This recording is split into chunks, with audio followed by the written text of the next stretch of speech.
It was like, should we go down the memory lane, yo? Do you guys remember this? And then everyone go crazy, and it was like, everyone like, woo!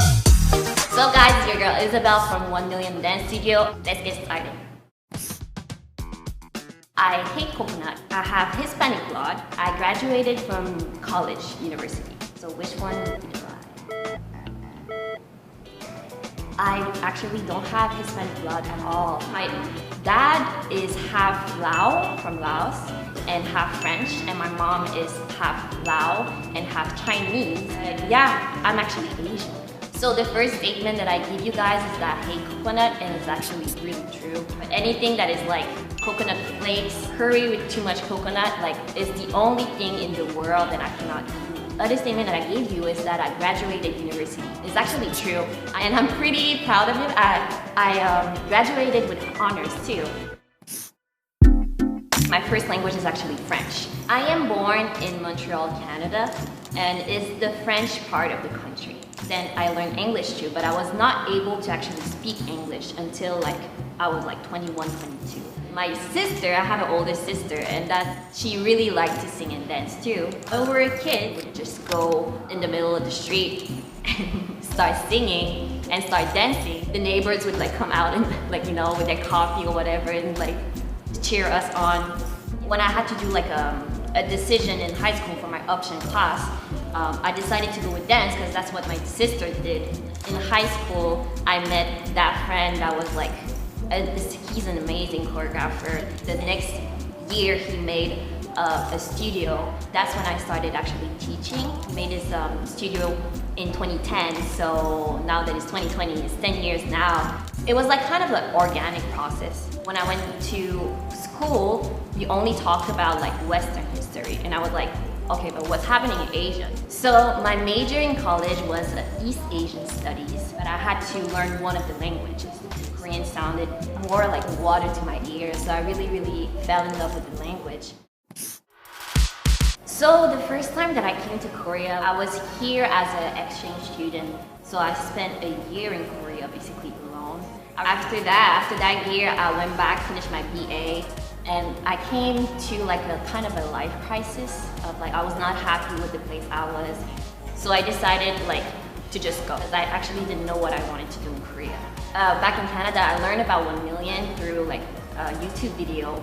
Back then, I basically like took 3 classes a day, and then kind of the life of a dancer took over. Like people started asking me for a project and everything, and that happened like for actually like 6 months.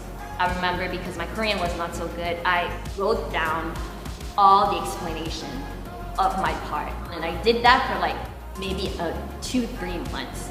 Every class would be like all written down, my explanation. So since I have like a singing background, I'm always gonna look at the lyrics, know what it means, and maybe try to portray that. These days, I do really listen to like R&B music. Kehlani came out with an album like maybe 8 hours ago. Basically, as soon as I woke up, I was like, oh my god, Kehlani came out with the album. The new song that I heard was Can I? Like her whole album is dope, but I really like got into that song. This shit so good should be illegal. Need round 2, I need a sequel. Hit the backwood like a freak though. You next level, you a chico. In so deep, you hit my seat plug. Got me singing like a leash.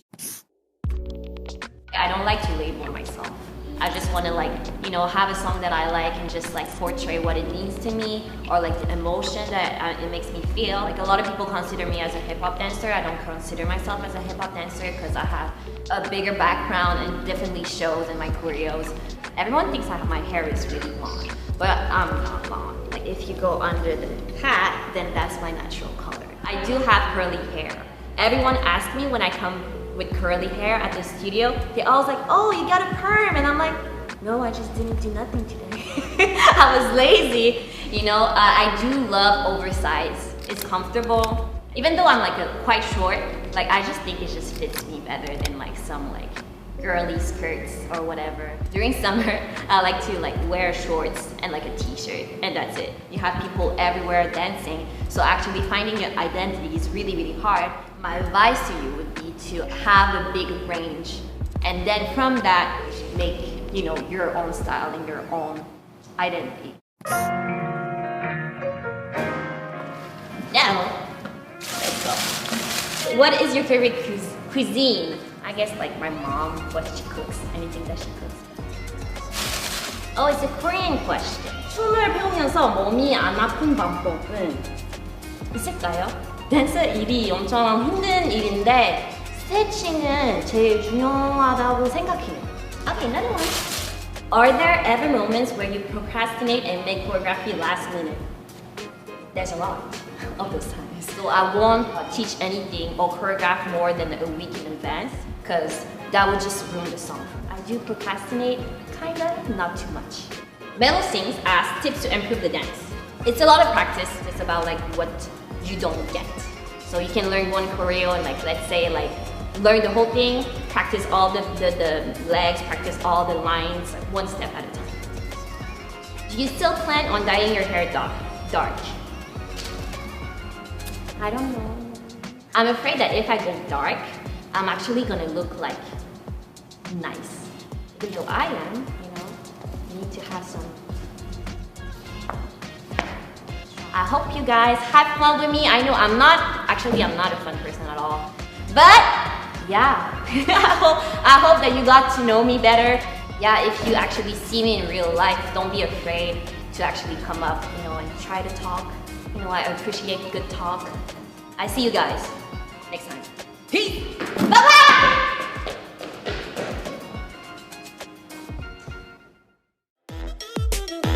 안녕 치즈들아, 반가워. 난 예지킴이야.